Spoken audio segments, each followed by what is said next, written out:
They were everywhere, and yet almost no one has heard of them. Tiny fossils, tooth-like, razor-sharp, scattered through ancient rocks like broken glass. For more than a century, these fragments teased the world's geologists. Were they teeth, claws, spines, the remains of a worm, or a fish, or something that belonged to neither? They're called conodonts, a name built for a mystery. In the dark layers of Paleozoic seas, they appear by the billions. But for most of scientific history, conodonts were known only by their elements. Minuscule hard parts, no larger than a grain of sand. A creature defined by what it left behind, not by what it was.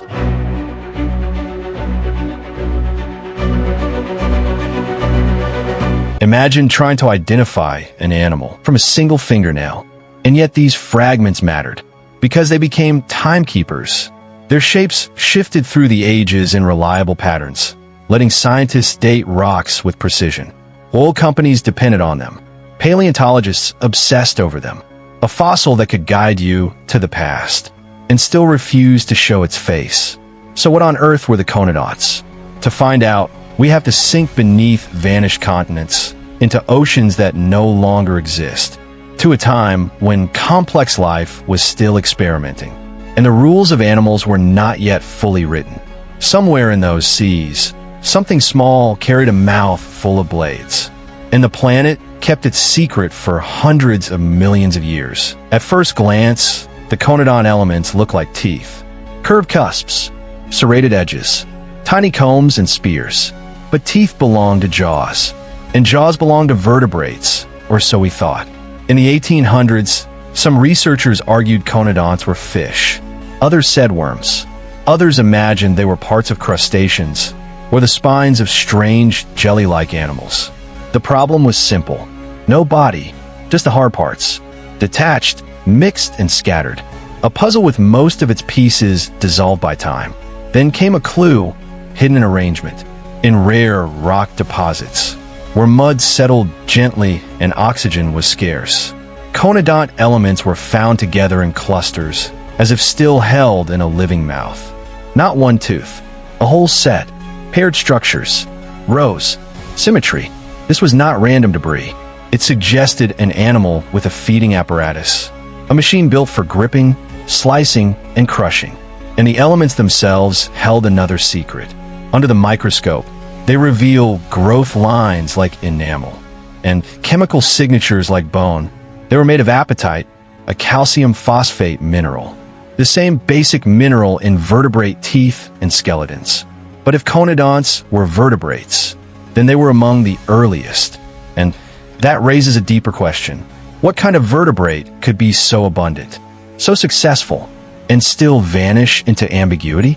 To answer that, the fossil record had to do something it rarely does. It had to give us a body. In the 1980s, in the fine shales of Scotland and South Africa, it finally happened. A ghost appeared in stone. Not just the elements, but outlines, soft tissue shadows, the faint architecture of a living animal. Conodonts at last had shape. They were slender, eel-like, a few centimeters long, with a tail fin that suggests steady swimming, not crawling. Along their bodies ran blocks of muscle, chevrons like those of fish, evidence of powerful motion through water. And near the head, two dark spots, eyes, not the eyes of a worm, eyes that faced a world of light and prey. Inside, there were hints, delicate traces of a notochord, the flexible rod that predates a true backbone, a structure shared by early vertebrates and their relatives. Suddenly, the argument changed. Conodonts weren't just tooth fragments. They were animals that swam, sensed, and hunted. But they weren't quite fish as we picture them. No jaws, no bony skull, no clear vertebrae. Instead, they carried something stranger. A mouth full of mineral blades, mounted not on jaws, but in a feeding apparatus that moved within the throat. A predator without a jaw. And that is a deeply alien design. Because in our world, jaws are destiny. Jaws reshape ecosystems. They define who eats whom. Conodonts prove that before jaws ruled the seas, other solutions existed. Elegant, efficient, deadly. So how did they feed? And what exactly were those teeth doing? Picture the ancient ocean, dim green light, drifting snow of organic debris, and small animals moving like sparks. A conodont slides through it, quiet, watchful. Its feeding apparatus is not a simple bite. It is a set of elements arranged like tools. Some likely gripped, some sliced, some crushed. Scientists debate the exact motion. Did the elements swing like shears? Did they rake backward, dragging food into the throat? Did they function like a conveyor of blades? What's clear is this: they weren't decorative, where patterns tell the story. Microscopic scratches and polished surfaces show repeated contact. Hard on hard, element against element, over and over. These were working parts, a mouth in motion, and conodonts did not all live the same life. Their elements vary wildly. Needles, fans, combs, spikes, a library of shapes across hundreds of species. Some likely filtered plankton, some scavenged, some hunted small prey. They occupied the oceans for an astonishing stretch of time. From the Cambrian into the Triassic, more than 300 million years. They survived extinctions. They adapted through planetary upheaval. And all the while, their tiny elements rained onto the seafloor, building a fossil record so dense it becomes almost invisible, like dust in the light. But conodonts hold another unsettling secret, because sometimes their elements change color, from pale honey to deep black, not from age, from heat, and that turns them into thermometers of the earth. Conodonts don't just tell time, they tell temperature. As rocks are buried and heated, conodont elements darken in predictable steps. This conodont alteration index lets scientists estimate how hot a region became, a tool used to understand mountain building, oil maturation, and deep burial. A creature that once swam in ancient seas, now used to map the hidden history of continents. But the conodonts themselves lived through a world that was anything but stable. They thrived during periods when oxygen shifted, sea levels rose and fell, and life reshaped the oceans again and again. And yet they vanished.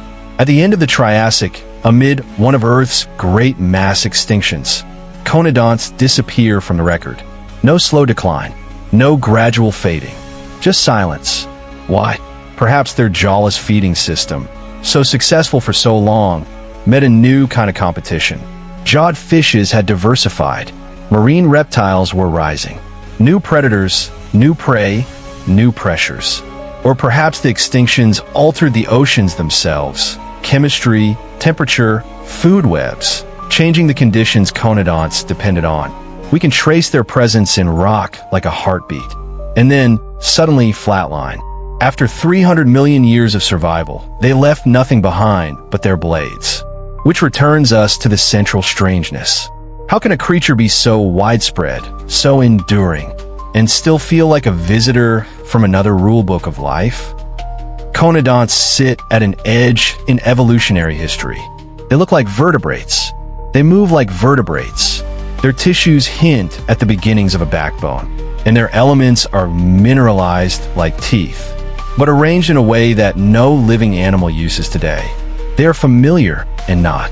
In them, we glimpse an early chapter when the idea of mouth was still being invented, when predators tested different designs before jaws became the dominant answer.